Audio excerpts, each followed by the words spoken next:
What's up YouTube, Kazakh's Leviathan here. Today I will show you the first place, Fire and Fire Fist. Yeah, this crazy deck you take first place at my local, so let's get started. Okay. First is the Fire Fist board. Please. Yes. The 5 cards, the usual ones. Okay. Nothing much to say here. A staple for the format. Anti-meta card. Then the other half of the deck. The main card. The gadget with a better effect. Gadgets are awesome. And then for the local meta, this one, if you play somewhere for regional level, it's best to get a maxi in this place. Spells now? Spells, you have the absolute minimum of 5 fist cards you should play, 3 and 1. Why only one Yugioh? You don't need more because you have mysticals, you have some traps you will see later, you have the ice hands, it's enough. You don't need any more. You just need the 4th target for the 5 fist monsters to get. So you don't only play 3 tankies. Then you have 3 bottle dualities. To get your combo pieces? Yes, but you have to be careful. You only play this in main phase 2 if you don't special with the hand monsters. Then staples like Darkhole,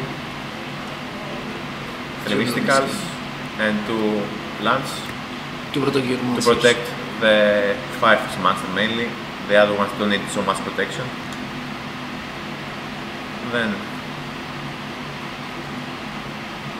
you have from traps Solemn Warning, Bottomless, compulsory with the return of the Dragon deck. Of the soul charge. Yes. 3 Fiendish. If you play in a meta with too many dragons and mermaid decks, it's best advice not to use these ones.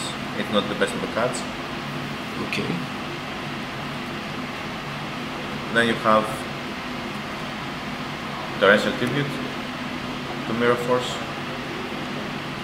2-dimensional prison, and as well 2 Black Horn of Heaven. This is one of the best cards in the game right now.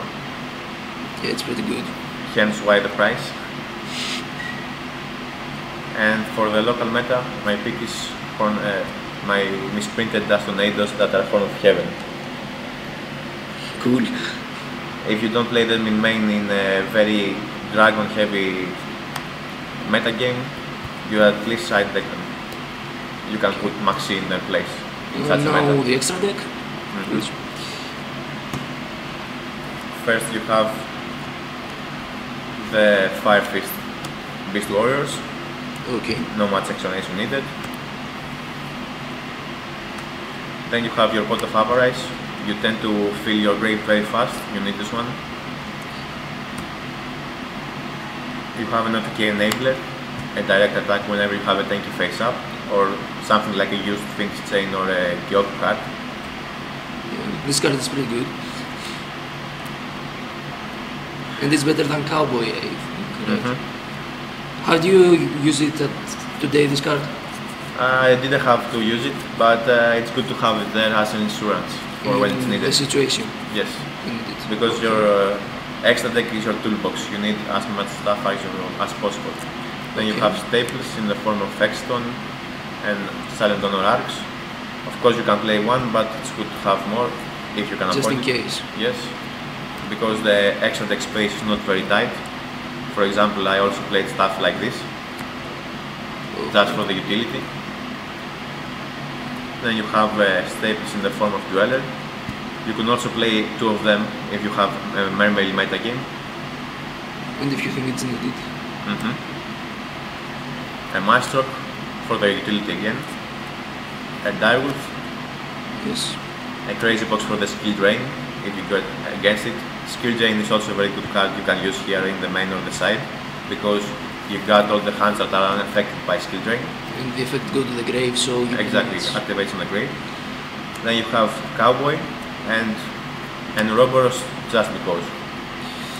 Pretty good card. So now about the side deck. Side deck is not complete. I have like 13 cards right now. You have the maxis. You should also play like 3 in main and side deck for the dragon and mermaid mirror match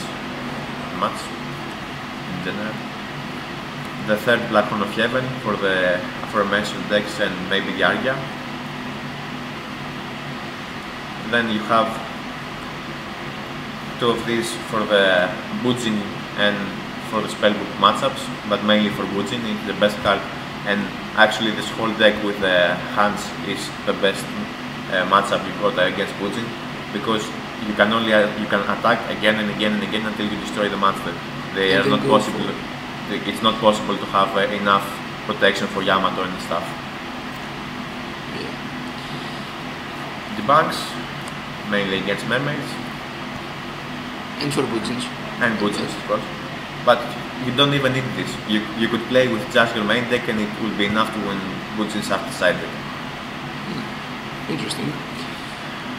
This for all the light decks, especially Bujins. 1 copy of Full House for the Fire Fist and the Spellbook matchups. Did you set this against me? Yes. You beat me before to the other side. And then you have like 5 slots empty. I haven't thought this stuff yet. For the time being it's this 3, but it's not the best thing to side these ones. I think it's best to side deck something like Skill Drain that only affects your Fire Fist and not your hands. These ones are not very advised to play in the hand deck because you need your monsters to go to the grave, and you cannot exist with them to get the effect, so you cannot possibly get them in the grave some way. So why no Iron Wall? Because you play all this spell distraction in the main, you don't really need it. You have enough cards to destroy whatever floodgate like this your opponent plays. Your opponent will only have 2 of them, 3, 4 floodgate cards. You will have 10 to destroy them. Okay. So that's all for now. So I played against him at the final round at the locals today. I lost. Thanks for the interview and see you later, guys.